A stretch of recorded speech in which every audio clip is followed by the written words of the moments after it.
श्री चंद्र प्रभु भगवान की जय जय जय।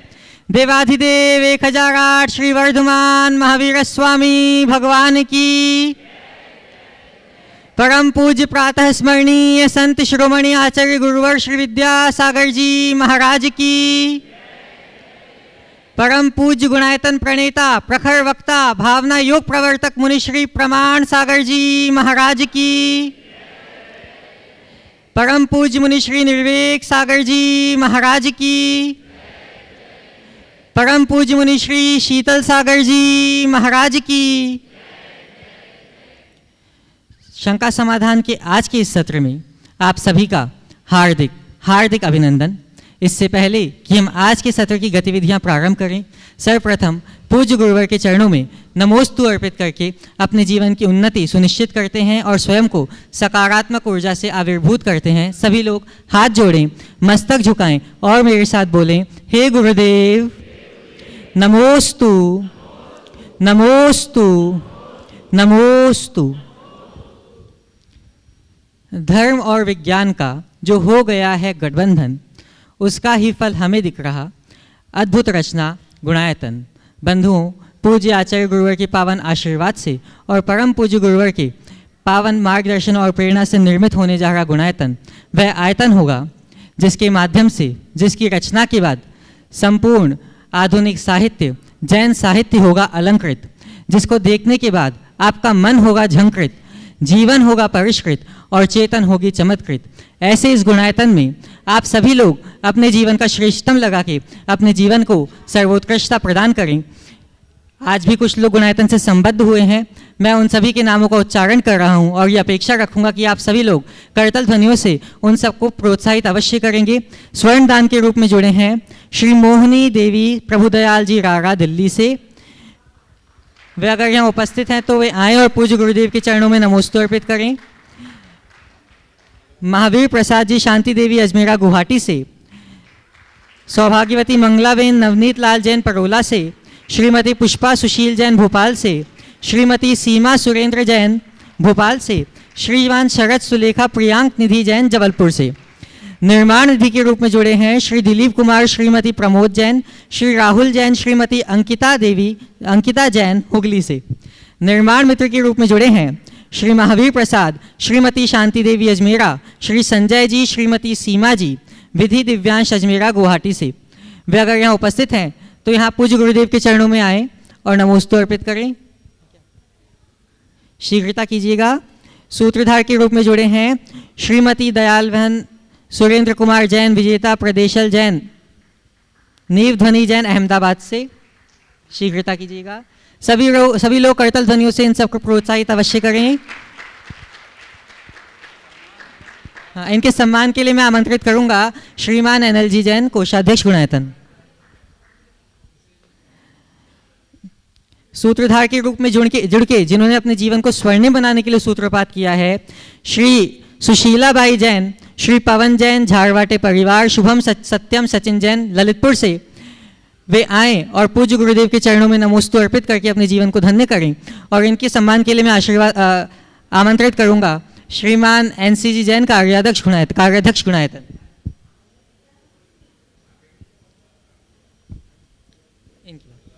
हाँ, आ जाइए।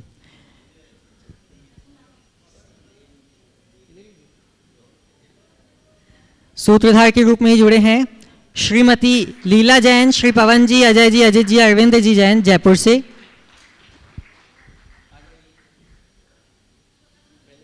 आप साथ में हैं? सब लोग साथ में हैं? अच्छा, तो ये कौन है? श्रीमती दयाल बहन सुरेंद्र, हाँ, श्रीमती दयाल बहन सुरेंद्र कुमार जैन बाद में। विजेता प्रदेशल जैन नीव ध्वनि जैन अहमदाबाद से सूत्रधार के रूप में जुड़े हैं। इनके सम्मान के लिए श्री एनसीजी जैन आए। करतल ध्वनियों से अनुमोदना अवश्य करें।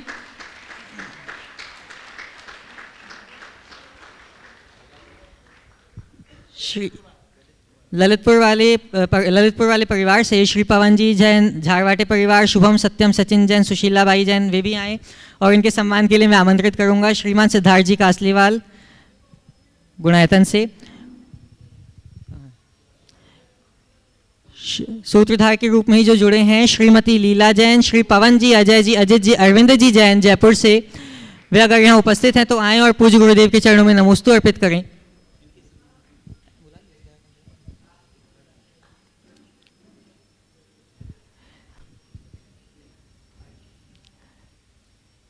स्तंभ के रूप में जुड़े हैं श्री ताराचंद जी सेठी, श्रीमती पुष्पा कुमारी सेठी, संजय जी, संतोष जी, अजय जी, सुप्रिया जी, भावित जी, इशिता जी, नीलांशी जी, समकित जी सेठी, वे आए नसीराबाद से, वे आए और पूज्य गुरुदेव के चरणों में नमोस्तु अर्पित करके अपने जीवन को धन्य करेंगे। और इनके सम्मान के लिए मैं आमंत्रित करूंगा श्रीमान महेंद्र जी राखी जी जैन।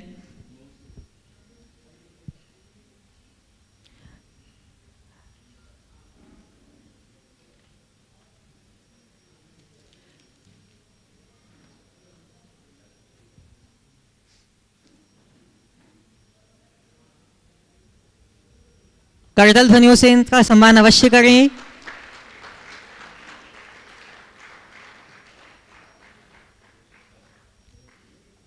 आज के प्रथम प्रश्न के लिए मैं आमंत्रित करूंगा दिगंबर जैन महासमिति मध्यांचल के अध्यक्ष श्रीमान डीके जी जैन इंदौर से और कोषाध्यक्ष प्रमोद पापड़ीवाल, अजय जैन, दिनेश सिंघई, वे आए और पूज्य गुरुदेव के चरणों में प्रश्न उपस्थित करेंगे। और इनके बाद तैयार रहेंगे पारस जी जैन, कुसुम्बा जिला, धुले, महाराष्ट्र से।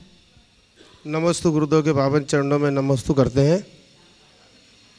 अभी जस्ट 1 मिनट पहले ही सूचना भी आई कि अशोक जी बड़जात्या साहब अभी पुनः राष्ट्रीय अध्यक्ष के रूप में आज मनोनीत हो गए हैं। अभी उनके सामने किसी और ने फॉर्म नहीं भरा और ये सब आप जैसे गुरुदेव के आशीर्वाद का ही फल है कि अशोक बड़जात्या जी पुनः राष्ट्रीय अध्यक्ष के रूप में स्थापित हुए हैं आज ही। गुरुदेव, मेरा एक प्रश्न है। हम लोग श्रवण बेलगोला महामस्तक अभिषेक में गए थे और हमने वहाँ विधवा सम्मेलन का आयोजन में महत्वपूर्ण भूमिका निभाई थी। वहाँ गुरुदेव यक्षिणी देवी का बहुत महत्व है, यक्षिणी देवी जी का बहुत महत्व है वहाँ। और हम जब अपने क्षेत्र में देखते हैं, मालवा क्षेत्र में, बुंदेलखंड क्षेत्र में, कहीं भी हमको यक्षिणी देवी के बारे में कुछ भी वृत्तांत सुनने को नहीं मिलता। हाँ, देखिए, हमारे उपास्य वीतराग पंच परमेष्ठी हैं, देव शास्त्र गुरु हैं। यक्ष यक्षिणी हमारे उपास्य नहीं है। तीर्थंकर प्रतिमाओं के चरणों में वंदना मुद्रा में उनका अंकन एक विशेष मकसद से किया गया।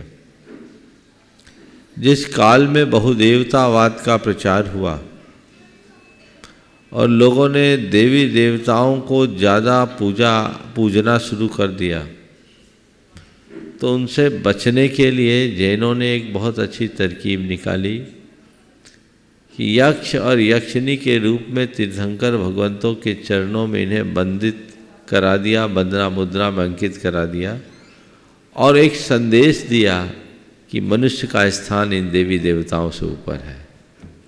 पूजना है तो उनको पूजो, समझ गए। तो अब कहीं अगर परंपरा है, जिस उद्देश्य से उसे अंकित किया गया, अब लोग पूजने लगे, ये एक अलग बात है। लेकिन हमें पूजना किसे है और क्यों पूजना है, ये 2 बातें समझ में आएगी तो सब बातें समझ में आ जाएगी, समझ गए। इसलिए भ्रमित होने का कोई औचित्य प्रतीत नहीं होता। नमस्ते। उपस्थित होंगे श्रीमान पारस जी जैन, कुसुम्बा जिले, धुले से, महाराष्ट्र से। और आपके बाद तैयार रहेंगे श्रीमान मनोज जी बांगा, भोपाल से। नमोस्तु महाराज जी, नमोस्तु महाराज जी, नमोस्तु महाराज जी। महाराज जी, आज की मेरी शंका पुरुषार्थ और स्वीकार भाव इन 2 शब्दों से निगड़ित है। महाराज जी, महत्वाकांक्षी लोगों के जीवन में कई बार काफ़ी प्रयास करने के बाद भी जब कभी असफलता ही मिलती है, तब उनके मन में हम यूँ बोल देते हैं कि शायद ये चीज़ मेरे भाग्य में नहीं है, पर वो मन से स्वीकार नहीं हो पाती, क्योंकि मन को हमेशा लगता है, यह विकल्प मन में आता ही रहता है कि शायद अगर मैंने और एक प्रयास किया होता तो शायद इसमें मुझे सफलता मिल सकती थी। तो महाराज जी, उस पुरुषार्थ की जो अपनी हद है, उस हद को कैसे पहचाने कि हाँ, यहाँ तक मैंने प्रयास किया है, इसके बाद जो भी है वह मेरे भाग्य की बात है, उस हद को कैसे पहचाने? देखिए, इस हज का कोई एक पैरामीटर नहीं है। एक वाक्य में मैं कहूँगा, जब तक अंतिम संभावना शेष हो तब तक पुरुषार्थ करना चाहिए। लक्ष्य को हासिल करने की अंतिम संभावना जब वो खत्म हो जाए तो सोचना चाहिए शायद मेरे भाग्य में ऐसा नहीं था। हम पहले से हार मान जाएंगे तो कभी सफलीभूत नहीं होंगे। महाराज जी, पर कभी भौतिक हमारे कोई उद्देश्य इच्छाएं होती हैं, उसमें ऐसे लगता है कि काफ़ी समय इसमें हम बर्बाद कर देंगे अगर काफ़ी समय के बाद भी। पहले तो हमारा लक्ष्य साफ होना चाहिए और उसके अनुरूप प्रयत्न होना चाहिए। मैंने जो बात कही वो एक जनरल हिसाब से कहा है, पर ये बात भी तय है कि हमें अपना लक्ष्य बनाना क्या है। ये बात सही है कि दुनियादारी में तो कभी उसका अंत होना ही नहीं, इसलिए व्यक्ति को समय रहते अपनी दिशा मोड़ लेनी चाहिए। नमस्ते महाराज। श्रीमान मनोज जी बांगा अपना प्रश्न प्रस्तुत करेंगी और आपके बाद तैयार रहेंगी श्रीमती सीमा रविंद्र सेठी, सूरत निवासी, गया प्रवासी। नमोस्तु महाराज, नमोस्तु। भोपाल जैन समाज का आप तेरे मुनिराजों के चरणों में बारंबार नमोस्तु। महाराज श्री, समाज में हम लोग व्यवस्थाओं संबंधी अग्रणी भूमिका में काम करते हैं। आजकल समाज में जागरूकताएं बढ़ गई हैं और युवा वर्ग सोशल मीडिया के माध्यम से काफ़ी जागरूकता के साथ अपनी बात रखता है।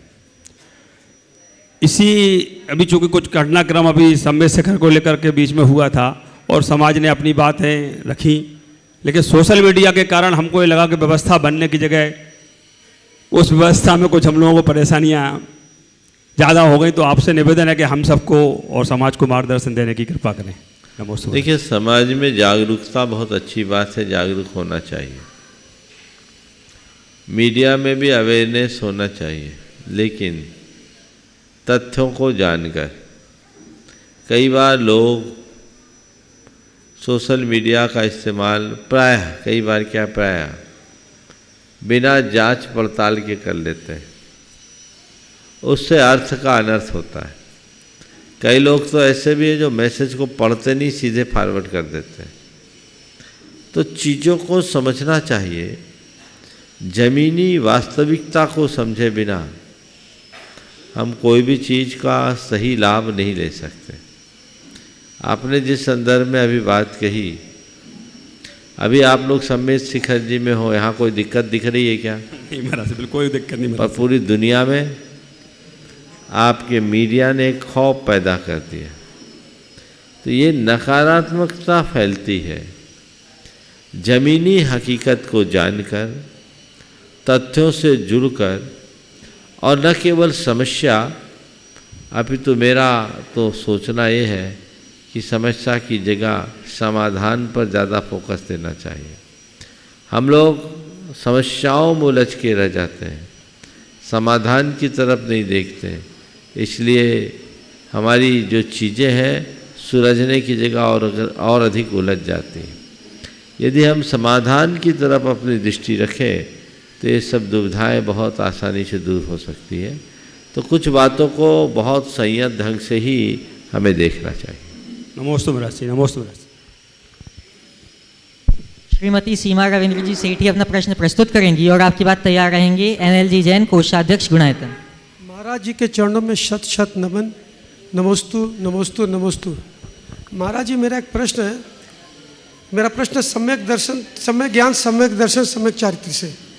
जीवन का अंतिम लक्ष्य पाने के लिए तीनों का होना जरूरी है।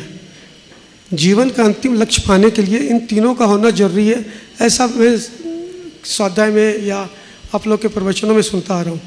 लेकिन तीनों से सबसे पहले क्या आना चाहिए? मैं ऐसा सोचता हूँ कि सम्यक ज्ञान पहले आना चाहिए, उसके बाद ये दोनों होते हैं। क्या ऐसा सोचना सही है? देखिए, अगर देखा जाए तो मूल तो सम्यक दर्शन, समझ गया? सम्यक दर्शन है तो सब ठीक है। जब तक हमारी दृष्टि नहीं बदलती तब तक कुछ नहीं होता। नीचे का मटका अगर उल्टा है तो ऊपर रखने वाला सारा मटका उल्टा ही रखा जाएगा, और नीचे का सीधा है तो सब सीधा होगा। तो सम्यक दर्शन पर हमें पूरा ध्यान देना चाहिए। ज्ञान की वृद्धि के साथ आचरण की पवित्रता के लिए प्रयत्नशील रहना चाहिए।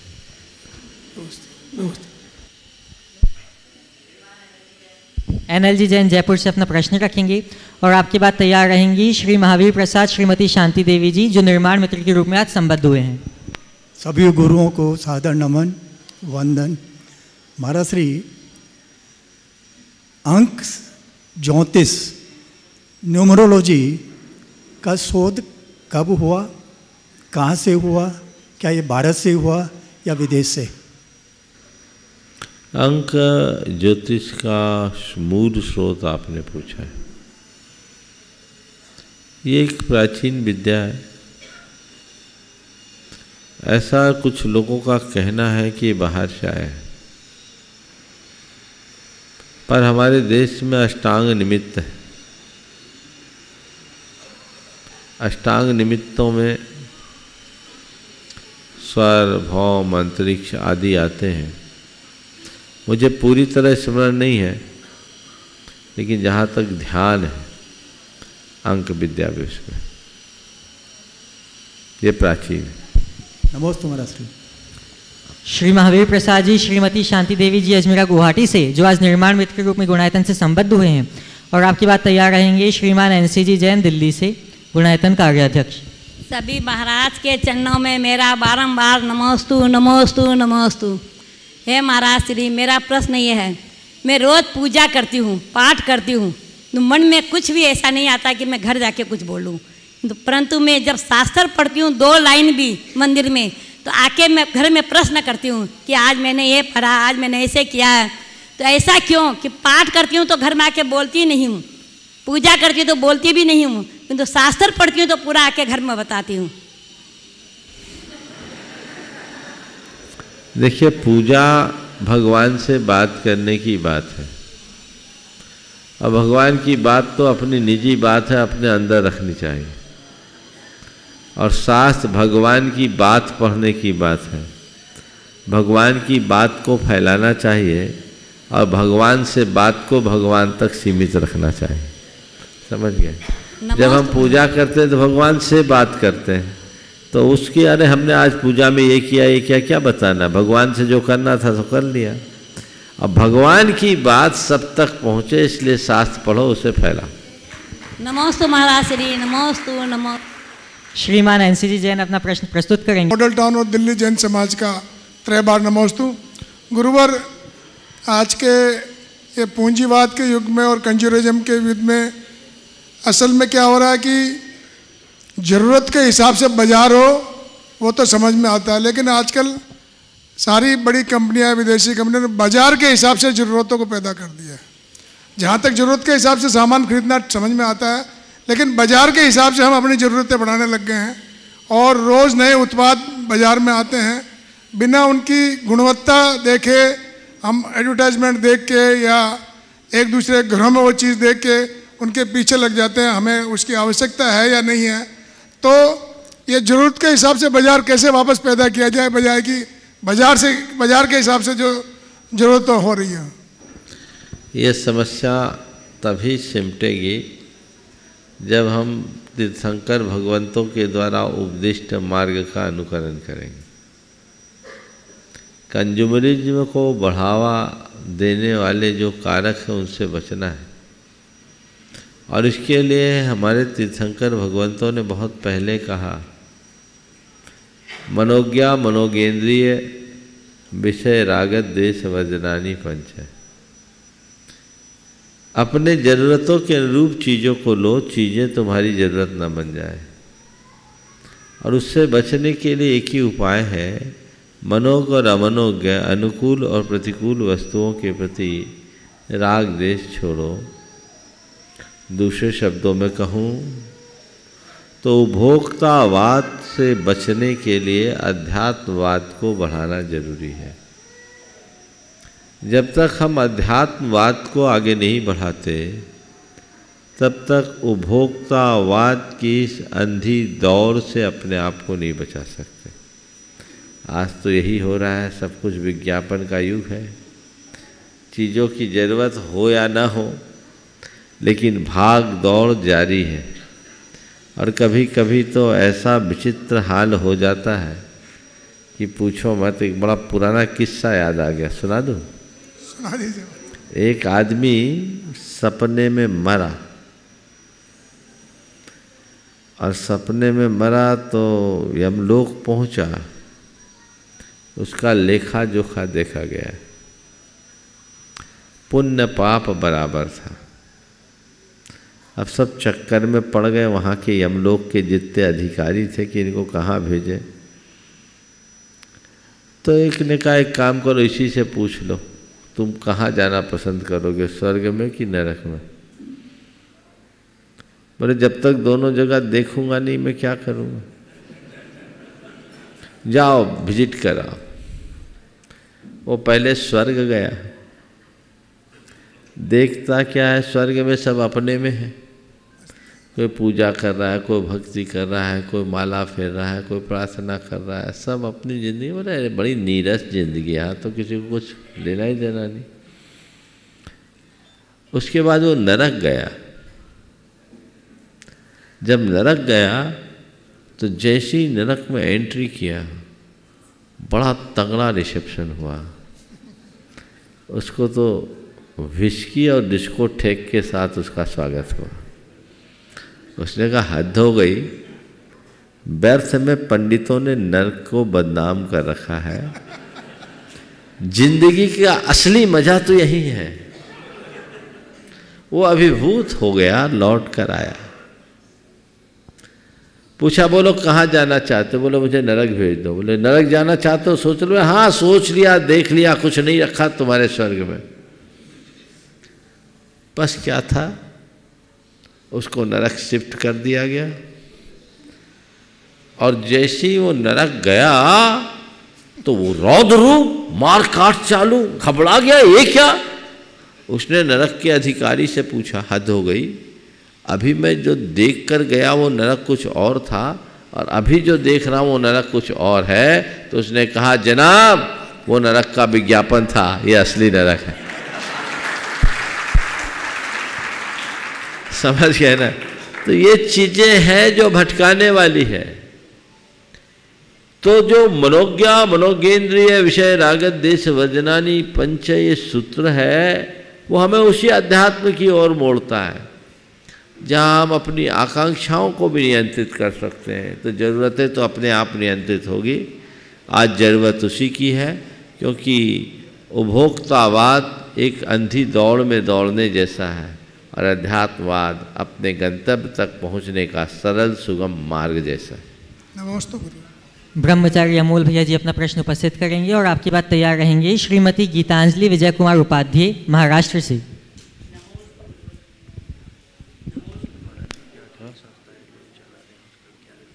हेलो, नमोस्तु गुरुवर, नमोस्तु गुरुवर, नमोस्तु गुरुवर। आज क्या है, विज्ञान का युग है और विदेशी की सभ्यता से हर कोई प्रभावित है। टेक्नोलॉजी में देख लीजिए, चाहे साइंस में देख लीजिए, चाहे एजुकेशन में देख लीजिए। लेकिन गुरुवर उसके साथ एक गुण और भारतीय लोग सीखने लगे हैं, लिव इन रिलेशनशिप। उसके कारण एक गुण की जगह अवगुण आ गया है। उसके कारण एक समस्या और पैदा हो गई है, जो हमारे भारत में एबॉर्शन के केस थे, जिसमें 10 साल पहले 35% की वृद्धि थी, आज की संख्या 65% से ऊपर हो गई है। और उसका कारण ये है, इस एबॉर्शन में पीरियड में जो एज थी पहले 25 साल से लेके 40 साल तक थी, लेकिन अब इसकी संख्या 15 साल की एज से 40 साल के अंतर में हो गई है। और आगे वर्ष में क्या होगा ये तो कोई ही नहीं बता सकता। गुरुवर इस पर जरा प्रकाश डालिए। बहुत ही ज्वलंत विषय को आपने उपस्थित किया। टेक्नोलॉजी और साइंस का युग है। इसने हमारे जीवन स्तर पर बहुत गहरा प्रभाव छोड़ा है। इसके कारण हमारी एक दूसरे से निकटताएं भी बढ़ गई। कोई दिक्कत नहीं है, ऐसा हो तो मुझे उससे कोई असहमति नहीं है, लेकिन परेशानी तब खड़ी होती है जब मर्यादाएं टूटती हैं। आपने जो सवाल खड़ा किया है वो उसी मर्यादा के टूटने का दुष्फल है। जब जब मर्यादाएं टूटती है, समाज छिन्न भिन्न होता है। मेरा तो सभी से ये कहना है कि हर व्यक्ति को उसके जीवन की लक्ष्मण रेखा का पता होना चाहिए। चाहे वो युवक हो या युवती, स्त्री हो या पुरुष, उसे उसकी जीवन रेखा का बोध होना चाहिए। अगर जीवन रेखा का बोध होगा तो कभी भटकाव नहीं होगा। आज भी साइंस और टेक्नोलॉजी के क्षेत्र में अपना परचम फहराने वाले बहुत से ऐसे लोग हैं जो शील, संयम, सदाचार की प्रतिमूर्ति बन करके जीते। किसके बल पर? अपनी सीमा के भीतर रहने के संकल्प के बल पर। तो वो भाव अपने अंतर्मन में जगना चाहिए, उस तरह की दृष्टि और धारणा अंदर बनानी चाहिए। यदि ऐसा बनेगा तो सारी दुविधाएं बहुत आसानी से दूर हो सकेगी और सबका रास्ता प्रशस्त हो सकेगा। आपने बहुत गंभीर विषय उपस्थित किया कि 10 साल पहले गर्भपात की वृद्धि का दर 35% था, वो अब 65% हो गया। ये बहुत सोचने लायक बात है। और उम्र समूह में 15 वर्ष तक आ जाना, ये भी बहुत गंभीर और चिंतनीय है। और ऐसा अब कोई आश्चर्यजनक नहीं है। मेरे पास कई परिवारों में ऐसे भी आए हैं जिनकी 14 और 15 साल की बच्चियों ने गर्भपात जैसा कुकृत्य किया और उन्हें प्रायश्चित दिलाने के लिए लाए। ऐसे भी प्रकरण मेरे पास आए। ये इनके जड़ में हमें जाना चाहिए। माता पिता को भी चाहिए, बच्चों को भी चाहिए। उन्मुक्तता तो हो पर अंधी उन्मुक्तता नहीं हो, एक आज़ादी युक्त अंकुश हो, तो ये परिणाम बहुत अच्छे आ सकते हैं। श्रीमती गीतांजलि विजय कुमार जी उपाध्याय अपना प्रश्न प्रस्तुत करेंगे और आपकी बात तैयार रहेंगे श्रीमान सुनील जी अजमेरा, गुणायतन मंत्री। पूज्य गुरुदेव जी के चरणों में नमस्तु नमस्तु नमस्तु गुरुदेव। गुरुदेव जी, मेरा सवाल है कि एक तरफ जैन समाज के पॉपुलेशन बढ़ाने के लिए कई जैन संगठना, हाल ही में बेंगलोर के जैन समाज संगठना में एक घोषणा घोषित की थी कि जैन समाज के तीसरे बच्चों के लिए 2 या 5 लाख रुपए की राशि घोषित की जा रही है। और दूसरी तरफ जैन युवा युवती जैनेश्वरी दीक्षा भी ले रहे हैं। इसमें मुझे ये कहना है कि सही क्या है? धर्म की रक्षा भी करनी चाहिए और समाज को भी बढ़ाना है, और जैन अल्पसंख्यक कहलाने जा रहा है, और इसमें सही क्या? दोनों काम करना चाहिए। जनसंख्या संतति नहीं रहेगी तो संस्कृति नहीं रहेगी, और संत नहीं रहेंगे तो संस्कृति की पवित्र उन्नति नहीं होगी। तो संतों की भी ज़रूरत है। संत तो तुम्हारे बीच से बनते हैं। यद्यपि संतों की संख्या नगण्य है, पूरे भारतवर्ष में कितने होंगे? हजारों में, तो बहुत कम संख्या है। और बनते हैं तो मैं तो कहता हूँ, अगर तुम्हारा एक बेटा संत बनता है तो दूसरे के लिए संभावनाएं तो तुम्हारे पास खुली, एक एक्स्ट्रा रखो ना, क्या कमी है? वो लोग भाग्यशाली हैं जिनके लिए ऐसे सुसंतान को जन्म देने का अवसर मिलता है, जो संत बनकर पूरी समाज का उत्थान करता है। हमें उस दिशा में लगना चाहिए और हर स्तर पर अपनी संतति की रक्षा और अभिवृद्धि के लिए प्रयत्नशील होना चाहिए। श्रीमान सुनील जी अजमेरा हजारीबाग से अपना प्रश्न प्रस्तुत करेंगे और आपकी बात तैयार रहेंगी स्वस्ति जी जैन, पारोला, महाराष्ट्र से। दिगंबर जैन पंचायत हजारीबाग का समस्त मुनि राजों के चरणों में बारंबार नमोस्तु नमोस्तु नमोस्तु। गुरुदेव, मेरा प्रश्न और बहुत दिनों से मन में विचार चल रहा है कि हम लोग बड़े बड़े काम करते हैं, बड़े बड़े आयोजन करते हैं और उसके बाद उसका कोई भी लेखा जोखा नहीं मिलता है।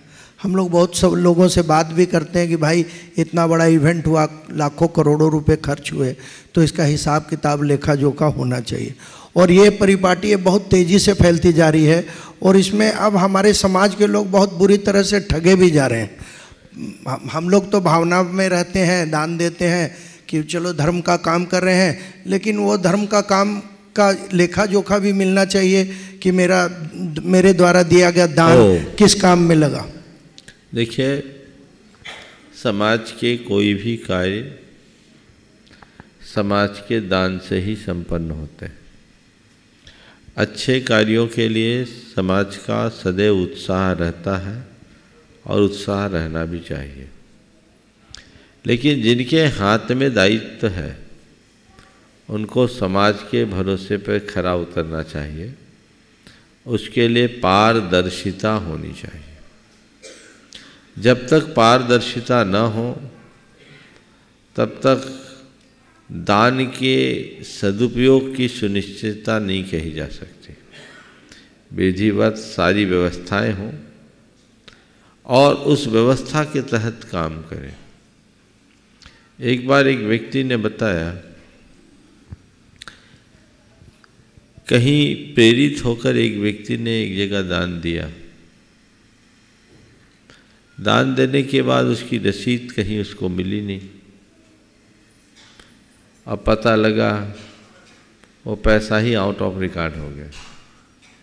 बाद में जब उस व्यक्ति को मालूम पड़ा तो बड़ा दुखी और क्षुब्ध हुआ कि ये क्या हुआ, मेरे दान का दुरुपयोग कैसे। सिस्टम गलत था। लोगों ने बोला कि आपकी भी गलती, आपको रिसीट लेकर के देना चाहिए। हालांकि छानबीन करके उसका पता लगा लिया गया, लेकिन कई बार ऐसा होता है। आप लोग भी भावनाओं में दान देते हैं। दान देना चाहिए, एक अच्छा कर्म है, पर दान देने के साथ साथ यह भी सुनिश्चित करना चाहिए कि मेरे द्वारा दिया जाने वाला दान का एक एक पैसा, उसका सही हिसाब किताब हो और सही उपयोग हो। अन्यथा कई बार इरादतन और कई बार गैर इरादतन दोनों तरह की गड़बड़ियाँ होती हैं, जो हमारी श्रद्धा के साथ खिलवाड़ है। इसका सबको ध्यान देना चाहिए। स्वस्ति जी, आपके माध्यम से और इस मंच के माध्यम से सबको बताना चाहता हूँ कि जहाँ तक गुणायतन का प्रश्न है, एक एक पैसे की ट्रांसपेरेंसी है। किसी को कभी भी कोई चीज़ पता करनी है, हमारे सारे पैसे का डेली उसी वक्त रसीद दी जाती है, उसी वक्त उसको मैसेज भेजा जाता है और 100% ट्रांसपेरेंसी गुणायतन की हमारा श्री। तो हमारे यहाँ कोई किसी तरह हिसाब किताब में कभी कोई आज तक, और कोई भी हमारे यहाँ जो भी सीनियर लोग हैं, कोई कभी उन्होंने एक पैसा कभी अपने निजी उपयोग में खर्च नहीं किया और न कोई खर्च लेते हैं यहाँ से। तो जहाँ तक गुणायतन का प्रश्न है, यहाँ के दान की 100% ट्रांसपेरेंसी है। मैं आपको इस मंच के माध्यम से बताना चाहता हूँ। देखिए, ये तो आपका काम ही बोल रहा है, आपको अलग से बताने की आवश्यकता मेरे ख्याल से नहीं थी। इसकी कोई ज़रूरत नहीं है। मैं तो भाई साहब को ये बताना चाहता हूँ कि मैंने गुणायतन का नाम नहीं लिया। मेरा ये कहना है कि हम अपनी पारदर्शिता को बनाएं, कर सकते हैं तो ज़रूरतें तो अपने आप नियंत्रित होगी। आज ज़रूरत उसी की है, क्योंकि उपभोक्तावाद एक अंधी दौड़ में दौड़ने जैसा है और अध्यात्मवाद अपने गंतव्य तक पहुंचने का सरल सुगम मार्ग जैसा है। नमस्ते गुरु। ब्रह्मचारी अमोल भैया जी अपना प्रश्न उपस्थित करेंगे और आपकी बात तैयार रहेंगे श्रीमती गीतांजलि विजय कुमार उपाध्याय, महाराष्ट्र से। हेलो, नमोस्तु गुरुवर, नमोस्तु गुरुवर, नमोस्तु गुरुवर। आज क्या है, विज्ञान का युग है और विदेशी की सभ्यता से हर कोई प्रभावित है। टेक्नोलॉजी में देख लीजिए, चाहे साइंस में देख लीजिए, चाहे एजुकेशन में देख लीजिए। लेकिन गुरुवर, उसके साथ एक गुण और भारतीय लोग सीखने लगे हैं, लिव इन रिलेशनशिप। उसके कारण एक गुण की जगह अवगुण आ गया है। उसके कारण एक समस्या और पैदा हो गई है, जो हमारे भारत में एबॉर्शन के केस थे, जिसमें 10 साल पहले 35% की वृद्धि थी, आज की संख्या 65% से ऊपर हो गई है। और उसका कारण ये है, इस एबॉर्शन में पीरियड में जो एज थी पहले 25 साल से लेके 40 साल तक थी, लेकिन अब इसकी संख्या 15 साल की एज से 40 साल के अंतर में हो गई है। और आगे वर्ष में क्या होगा ये तो कोई ही नहीं बता सकता। गुरुवर, इस पर जरा प्रकाश डालिए। बहुत ही ज्वलंत विषय को आपने उपस्थित किया। टेक्नोलॉजी और साइंस का युग है। इसने हमारे जीवन स्तर पर बहुत गहरा प्रभाव छोड़ा है। इसके कारण हमारी एक दूसरे से निकटताएं भी बढ़ गई। कोई दिक्कत नहीं है, ऐसा हो तो मुझे उससे कोई असहमति नहीं है, लेकिन परेशानी तब खड़ी होती है जब मर्यादाएं टूटती हैं। आपने जो सवाल खड़ा किया है वो उसी मर्यादा के टूटने का दुष्फल है। जब जब मर्यादाएं टूटती है समाज छिन्न भिन्न होता है। मेरा तो सभी से ये कहना है कि हर व्यक्ति को उसके जीवन की लक्ष्मण रेखा का पता होना चाहिए, चाहे वो युवक हो या युवती, स्त्री हो या पुरुष, उसे उसकी जीवन रेखा का बोध होना चाहिए। अगर जीवन रेखा का बोध होगा तो कभी भटकाव नहीं होगा। आज भी साइंस और टेक्नोलॉजी के क्षेत्र में अपना परचम फहराने वाले बहुत से ऐसे लोग हैं जो शील संयम सदाचार की प्रतिमूर्ति बन करके जीते हैं। किसके बल पर? अपनी सीमा के भीतर रहने के संकल्प के बल पर। तो वो भाव अपने अंतर्मन में जगना चाहिए, उस तरह की दृष्टि और धारणा अंदर बनानी चाहिए। यदि ऐसा बनेगा तो सारी दुविधाएं बहुत आसानी से दूर हो सकेगी और सबका रास्ता प्रशस्त हो सकेगा।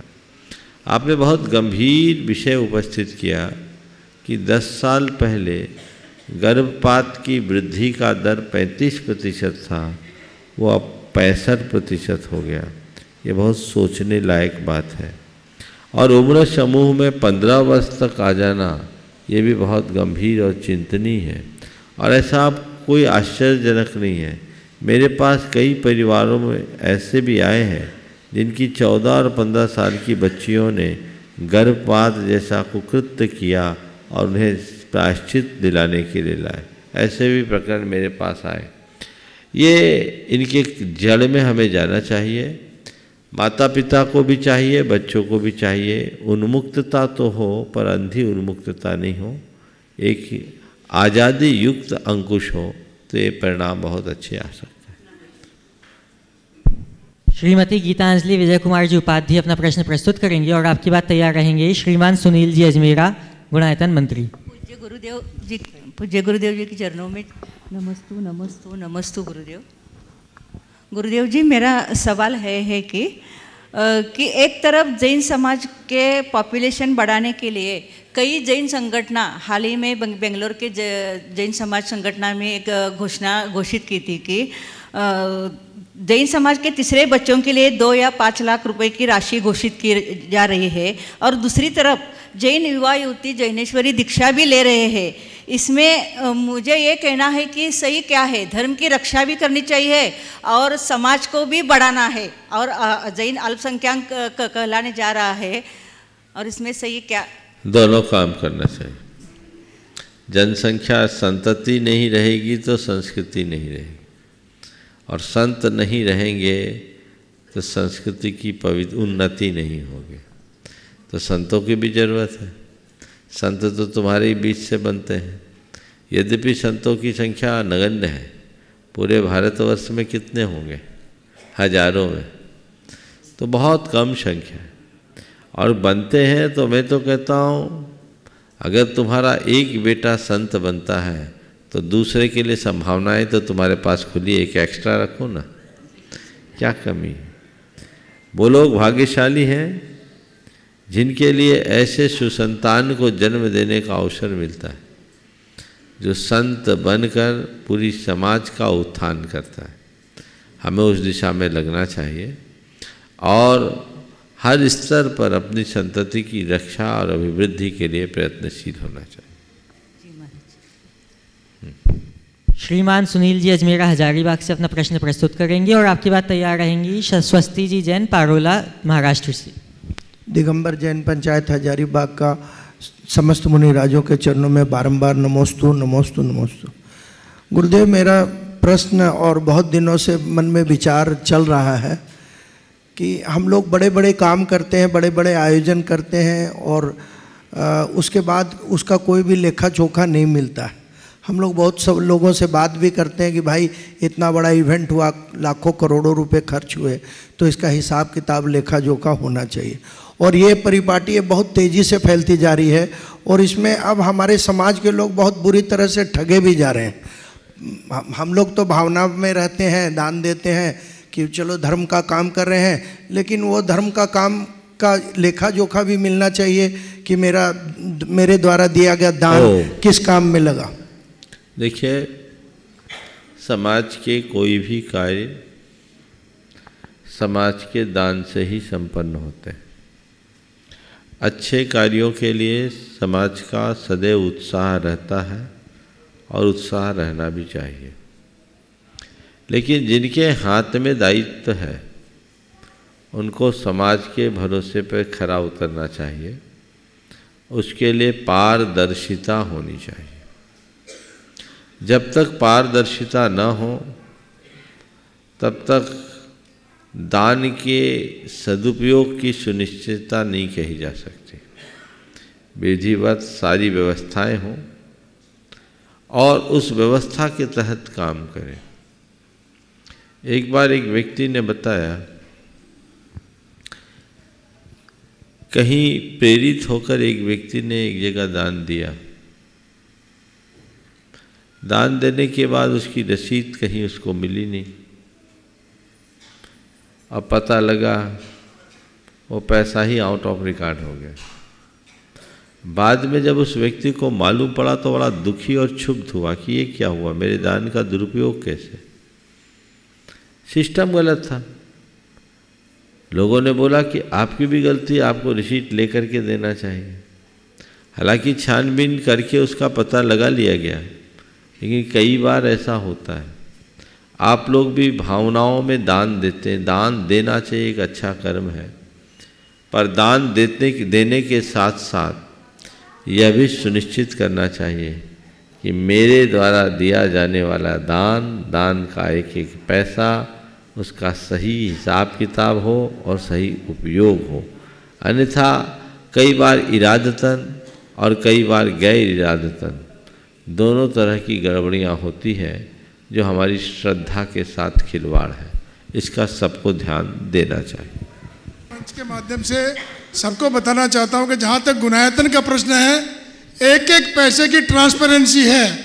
किसी को कभी भी कोई चीज़ पता करनी है, हमारे सारे पैसे का डेली उसी वक्त रसीद दी जाती है, उसी वक्त उसको मैसेज भेजा जाता है और 100% ट्रांसपेरेंसी गुणायतन की हमारा श्री। तो हमारे यहाँ कोई किसी तरह हिसाब किताब में कभी कोई आज तक, और कोई भी हमारे यहाँ जो भी सीनियर लोग हैं, कोई कभी उन्होंने एक पैसा कभी अपने निजी उपयोग में खर्च नहीं किया और न कोई खर्च लेते हैं यहाँ से। तो जहाँ तक गुणायतन का प्रश्न है, यहाँ के दान की 100% ट्रांसपेरेंसी है। मैं आपको इस मंच के माध्यम से बताना चाहता हूँ। देखिए, ये तो आपका काम ही बोल रहा है, आपको अलग से बताने की आवश्यकता मेरे ख्याल से नहीं थी। इसकी कोई ज़रूरत नहीं है। मैं तो भाई साहब को ये बताना चाहता हूँ कि मैंने गुणायतन का नाम नहीं लिया। मेरा ये कहना है कि हम अपनी पारदर्शिता को बनाएं और ऐसे ही आदर्श बनाएं। जो संस्था पारदर्शिता के साथ काम करती है, दूसरी संस्थाएं ऐसा काम करेगी तो हमारी समाज में एक अलग प्रकार की कार्य संस्कृति विकसित हो। नमस्ते महाराज। स्वस्ति जी जैन पारोला से अपना प्रश्न उपस्थित करेंगी और आपकी बात तैयार रहेंगी। श्रीमती विनीता जी जैन जयपुर से। यह है कि मैं अभी 11वीं कक्षा में पढ़ रही हूँ, तो मुझे करियर चूज़ करते वक्त बड़ी दिक्कत हो रही है, क्योंकि मैं जिस भी विषय को मन से पढ़ती हूँ उस विषय में मुझे अच्छे से रुचि आ जाती है। तो अगर हम सोचें कि आजकल का जो टॉप का फील्ड है, कि अगर मैं उस फील्ड से अपनी पूरी पढ़ाई है, जो मतलब मेरी शिक्षा है वो पूरी करूँ, तो इसकी क्या गारंटी कि वो मेरी शिक्षा ख़त्म होने तक टॉप पर ही बनी रहे। प्लीज़ इस शंका का समाधान करें। अभी आज से कुछ दिन पूर्व मैंने कहा था कि विषय के चुनाव से पूर्व 4 बातों को ध्यान में रखना चाहिए। प्राय लोग अपने कैरियर के प्रति सोचते हैं कि हमें ये करना, हमें वो करना। ज़्यादातर तो एक दूसरे की देखा देखी करते हैं, या ग्लैमर से प्रभावित होकर करते हैं, या किसी के कहने से जो कह दिया या खुद की रुचि से करते हैं। मेरी राय में 4 बातों का ध्यान रखना चाहिए और उसे देख करके ही अपने कैरियर का चुनाव करना चाहिए। सबसे पहली बात, अपनी पारिवार की पृष्ठभूमि, मेरी फैमिली का बैकग्राउंड क्या है। और दूसरी बात, हमारा खुद का लक्ष्य है, हमें क्या करना है, बिजनेस करना है या जॉब करना है, क्या करना है। तीसरी बात, अपनी रुचि और चौथी बात संभावना। परिवार की पृष्ठभूमि अगर मेरे बिजनेस की है और उसमें अच्छी संभावनाएं भी है तो मेरी राय में उस पारिवारिक पृष्ठभूमि के अनुरूप कार्य करना ज़्यादा अच्छा है। फिर पारिवारिक पृष्ठभूमि के साथ साथ स्वयं की रुचि, अपना इंटरेस्ट भी दिखाना चाहिए। अगर हमारा इंटरेस्ट उसमें नहीं रहा तो काम नहीं होगा, और इंटरेस्ट धीरे धीरे डेवलप होता है, डेवलप किया जा सकता है, करना चाहिए। तीसरे, हमारा लक्ष्य, हमें क्या करना है। अगर नौकरी करना है तो IIT करो, और नौकरी देना है तो बिल गेट्स के पास कोई डिग्री नहीं है, आगे बढ़ाना है। कौन सी डिग्री? नौकरी करने वाले अटक सकते हैं, लेकिन ऐसे लोग हैं जो गैर पढ़े लिखे भी दुनिया को नौकरी दे सकते हैं। सारी यूनिवर्सिटी के टॉपर्स को पालते हैं। तो हमारा लक्ष्य क्या है? पारिवारिक पृष्ठभूमि, खुद की रुचि, लक्ष्य और संभावना किसमें ज़्यादा है, इन सब पर गंभीरता से मंथन करो, फिर अपना चुनाव करो, तभी सफलीभूत होगे। श्रीमती विनीता जी जैन अपना प्रश्न प्रस्तुत करेंगी और आपके बाद तैयार रहेंगी श्रीमती शकुंतला जी सेठी हजारीबाग से। नमोस्तु गुरुवर। आज मैंने वंदना करी। प्रथम टॉक से लेकर अंतिम टॉक तक मैंने दर्शन करते हुए अपनी आँखों में आंसू मेरे आते रहे मेरी आँखों में, जबकि मेरी वंदना बहुत ही अच्छी से संपन्न हुई है। तो अच्छी बात है, आंसू आना तो बहुत बढ़िया। तुलसीदास जी ने बहुत अच्छी बात लिखी, तुम दर्शन ते पुलक शरीरा, गदगद गिरा नैन बहे नीरा। हे भगवान, आपके दर्शन से मेरा रोम रोम पुलकित हो गया, मेरी बानी गदगद है और नयन बहे नीरा, आंखों से नीर बह रही। तो ये तो शुभ है, पर थोड़ा ये देख लेना, हवा तेज होने से आंखों से पानी तो नहीं था, एक संभावना ये भी है। तो वो है तो एक प्राकृतिक घटना है, और यदि सहज आ रही है, हर्ष के आंसू है, तो ये भक्ति की अभिव्यक्ति है। हवा ज्यादा नहीं थी, बहुत बढ़िया, ठीक ठीक। नमोस्तु गुरुवर। मैं यही मानता हूँ कि ये आपके भक्ति का रस था। चलिए, श्रीमती शकुंतला जी सेठी अपना प्रश्न उपस्थित करेंगी और उनके बाद कुछ सूचनाओं के लिए मैं आमंत्रित करूंगा श्रीमान सुनील जी अजमेरा हजारीबाग से। नमस्ते महाराज जी, नमस्ते महाराज जी। महाराज जी, आज का जैनियों का चौका तो ऐसा हो गया है कि बड़ा बूढ़ा को रोटी खाना मुश्किल हो गया। लहसुन प्याज हर चीज़ चौका में बनने लगा, पाव रोटी, चौमीन, पिज़्ज़ा। अब बड़ा आदमी क्या करेगा बोलिए? खाए कहाँ, बड़ा आदमी का रोटी खाना बड़ी मुश्किल हो गया। खाना ही नहीं बना, बूढ़ा आदमी क्या करेगा? कितना मुंह बंद रखेगा? बहुत मुश्किल क्या। कितना भी बच्चा को संस्कार दीजिए आप, लेकिन सब संस्कार खत्म हो जाता है, कोई काम नहीं था। बड़ा आदमी क्या नियम लेगा? पहले चौका शुद्ध था, आजकल कोई चौका शुद्ध नहीं है, तो क्या करे? न पहनावा और चौका सब खत्म हो गया जैनियों का। ये आज की एक बहुत बड़ी समस्या है। चौके से घर की पवित्रता का पता चलता है। बाजार का पिज़्ज़ा आता है बना। ओम आज चौके की पवित्रता खंडित हो गई। मैं तो आप सबसे कहता हूँ, एक बार मुझसे पूछा कि जैन धर्म कब तक फलेगा फूलेगा। शंका समाधान में किसी ने पूछा, जैन धर्म कब तक फलेगा फूलेगा। मैंने कहा, जब तक आपका चौका शुद्ध बना रहेगा। जब तक चौके की शुद्धि है तभी तक जैन धर्म है। चौके के शुद्धि के अभाव में जैन भले रहें, जैन धर्म नहीं बचेगा। इसलिए इसमें जागरूकता होनी चाहिए खाने पीने की। नई पीढ़ी के लोगों को भी ये बताना चाहिए कि जो चीज़ें हमारे यहाँ वर्जित हैं हम उनका सेवन ना करें। हालांकि मैंने एक बड़ा बदलाव ये भी देखा है कि नई पीढ़ी में भी बहुत तेज़ी से परिवर्तन आ रहा है। उन्हें अगर चीज़ों को ठीक तरीके से बताया जाता है तो वो भी इनका सेवन करने से परहेज करने लगे हैं। अब हमें चाहिए कि जो भी बच्चे हैं, पीढ़ी है, उनको प्यार से समझाएं, और यदि वो खाना भी चाहें तो उनको ये बोले कि भाई किचन के अंदर ना करो, तुम बाहर जो कुछ करना है करो। रसोई की पवित्रता तो बनी रहनी चाहिए। घर के बड़े बूढ़ों का अगर प्रभाव सही होता है तो ये बातें मेंटेन होती हैं, और इसकी तरफ सबको ध्यान देना चाहिए। नमस्ते। श्रीमान सुनील जी अजमेरा कुछ सूचनाओं के साथ। नमस्ते महाराज जी, आपके आशीर्वाद से 2005 में आप जब यहाँ पधारे तो प्रथम बार आपने यहाँ की गांव की बदहाली को देखते हुए श्री सेवायतन की रचना की, आशीर्वाद दिया आपने, और उसमें काफ़ी कार्य हुए। और अभी हम लोग श्री सेवायतन के भवन में 10 बेड का अस्पताल चलाते हैं, जिसमें हमारे यहाँ अभी 3 डॉक्टर हैं, एक महिला डॉक्टर भी हैं और 2 पुरुष डॉक्टर हैं। और अभी महाराज जी वहाँ एक डिजिटल एक्सरे भी लग गया है जो लेटेस्ट टेक्नोलॉजी का है। बाकी एक एडवांस पैथोलॉजी भी लग गई है, किसी भी प्रकार का जांच का रिपोर्ट हम लोग तुरंत देते हैं महाराज जी। और आगे भी बहुत सारी योजनाएं हैं जिससे समाज को लाभ मिले। यहाँ यात्री बाहर से आते हैं, अचानक उनकी कोई जांच पड़ताल नहीं हो पाती है, जिसके चलते बहुत सारी दुर्घटनाएं हो जाती है। तो अब महाराज जी उसमें बहुत कमी आ रही है। बहुत लोगों का करीब 100 यात्री को रोज़ देखा जाता है गांव के, और यहाँ जो यात्री पधारते हैं उनके 100 यात्रियों को देखा जाता है। और एक एम्बुलेंस भी जो गुनायतन में 24 घंटे उपलब्ध है, कभी भी किसी यात्री को किसी प्रकार की भी समस्या हो तो वो गुनायतन में आके एम्बुलेंस की सेवा लेके अच्छे अस्पताल में चिकित्सा के लिए जा सकते हैं। जय जिनेन्द्र। ओम। देखिए, ये बहुत अच्छा कार्य सेवायतन के द्वारा संचालित हो रहा है।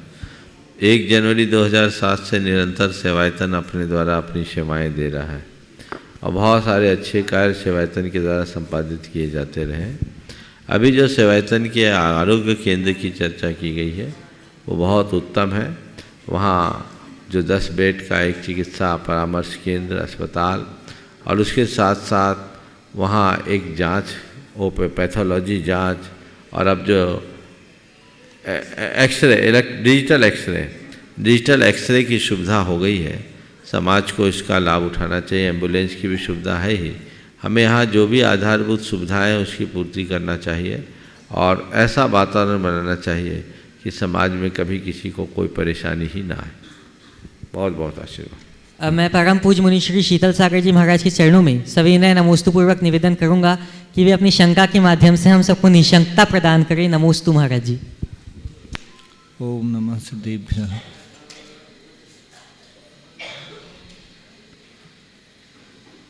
एक प्रश्न शायद ये पहले भी मुनिश्री जवाब दे चुके, लेकिन फिर से एक प्रश्न उसी को उठाना चाहते हैं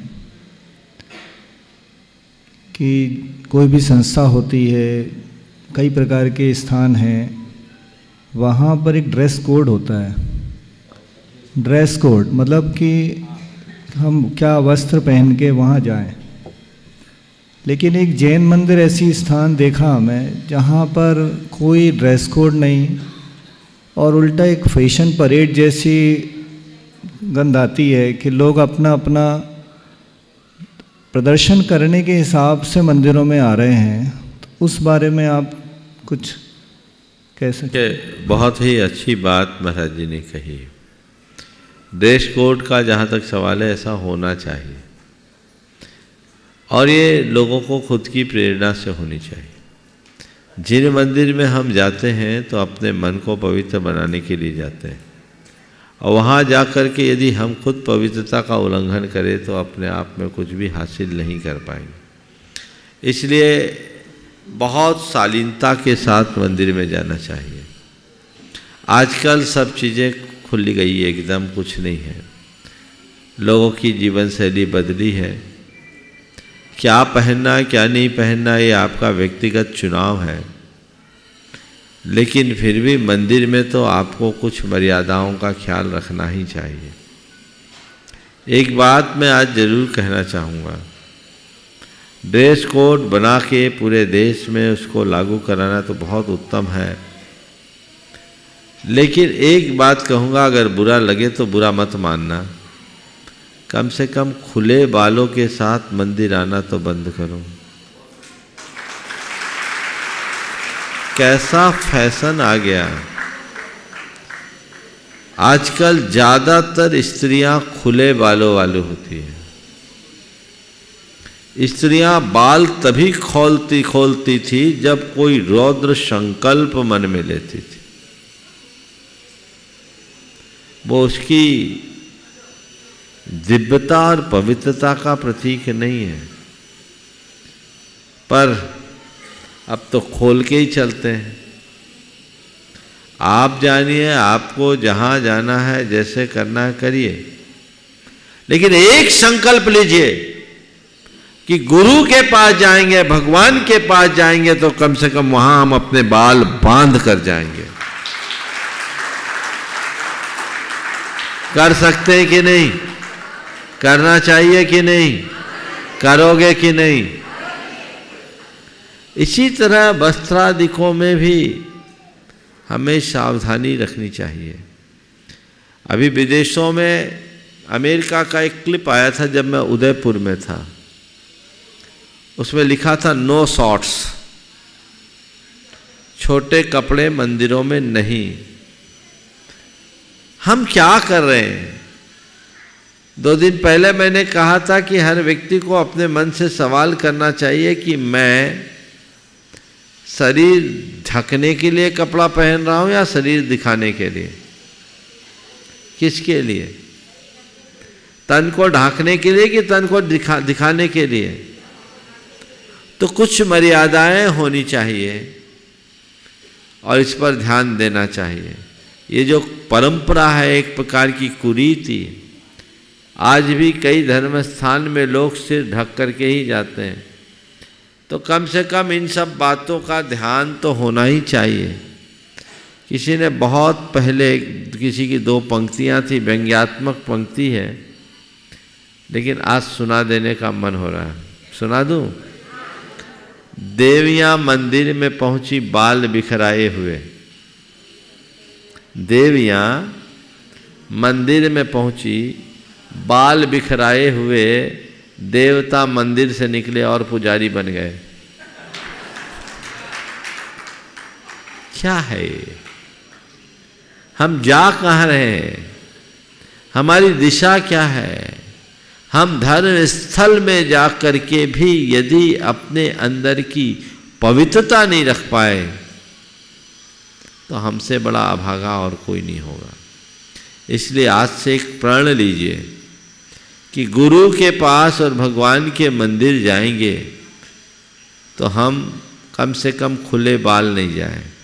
पहले तो सिर ढक के चलने की परंपरा थी, अब तो आंचल ही गोल हो गया। पहले साड़ी गोल हुई, सूट आया। देखिए क्या तरीका है। सूट आने के बाद जो दुपट्टा था आपका, जो पहले सिर पे रहता था, गले पे आया। गले पे आने के बाद एक कंधे पे आया, अब धीरे से गायब ही हो गया, है ना? सलीके से आया। पहले सिर पे आता था, फिर दोनों गर्दन पे पूरी तरह से आता था, फिर धीरे धीरे एक तरफ आया, एक कंधे पे, और अब गायब हो गया। अब पता नहीं आगे क्या क्या गायब होगा।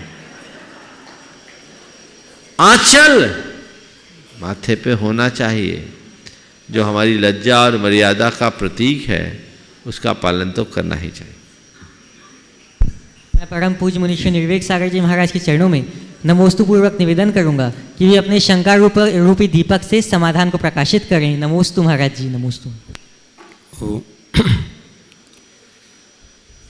श्रावकों के लिए अपने आत्म परिणामों की निर्मलता और ग्रस्त जीवन के दायित्वों का उत्साहपूर्वक निर्वाह के लिए मेरी भावना का एक अपना बड़ा महत्व है। मेरी भावना में एक पंक्ति आती है, घर घर चर्चा रहे धर्म की, दुष्कृत दुष्कर हो जावे। तो इस पंक्ति में दुष्कृत दुष्कर हो जावे, आखिर इस पंक्ति में क्या रहस्य छुपा हुआ है, यह पूज्य श्री बता करके हमें कृतार्थ करें कि दुष्कृत दुष्कर हो जावे, अर्थात हाँ बोलिए महाराज जी। हो गया ना, प्रश्न तो हो गया। घर घर चर्चा रहे धर्म की, दुष्कृति दुष्कर हो जावे। बहुत अच्छे भाव इसमें बताए गए हैं कि हर घर में केवल धर्म की चर्चा हो और दुष्कृति यानी पाप बुराई वो दुष्कर बड़ा कठिन हो, कर ही ना पाए। आज के ज़माने में दुष्कृति तो सरल है, सुकर है, और सुकृत दुष्कर होता जा रहा है। अच्छा कार्य करने के लिए व्यक्ति को बहुत उत्साहित करना पड़ता है, बुरा कार्य करने के लिए वो पहले से तैयार और तत्पर रहता है। ये तत्परता हमारी बदलनी चाहिए, हमें अच्छे कार्य के लिए उत्साहित होना चाहिए। और पूछ सकते हैं। एक नीति पढ़ी थी, जननी जन्मभूमि स्वर्गादपि गरीयसी, अर्थात माँ और मातृभूमि को स्वर्ग से भी महान बतलाया गया। आखिर ऐसा क्यों बतलाया गया? जननी जन्मभूमिश्च स्वर्गादपि गरीयसी, ये भारत की बड़ी पुरातन उक्ति। इसे ऐसा क्यों कहा गया? बहुत अच्छा सवाल है महाराज जी का।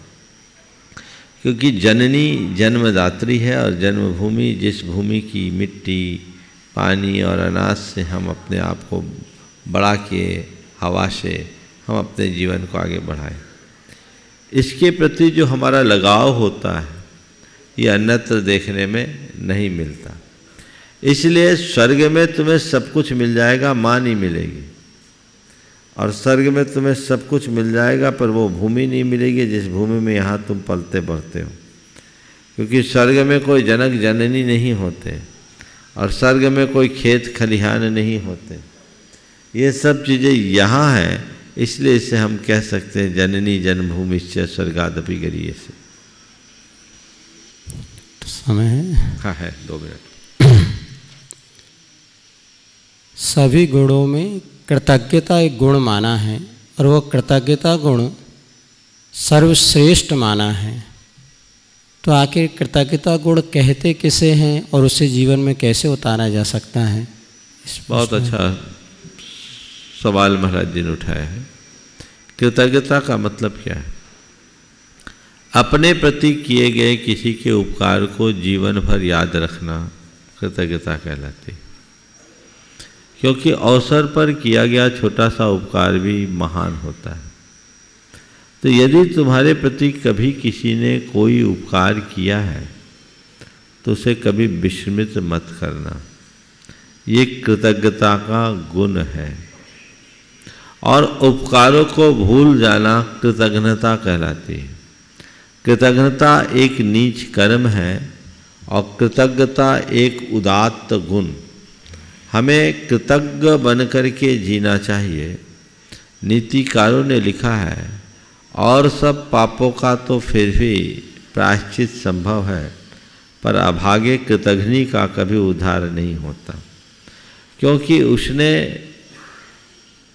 अमानत में खयानत किया है। इसलिए अपने जीवन में सदैव इस कृतज्ञता के गुण को ध्यान रखना चाहिए।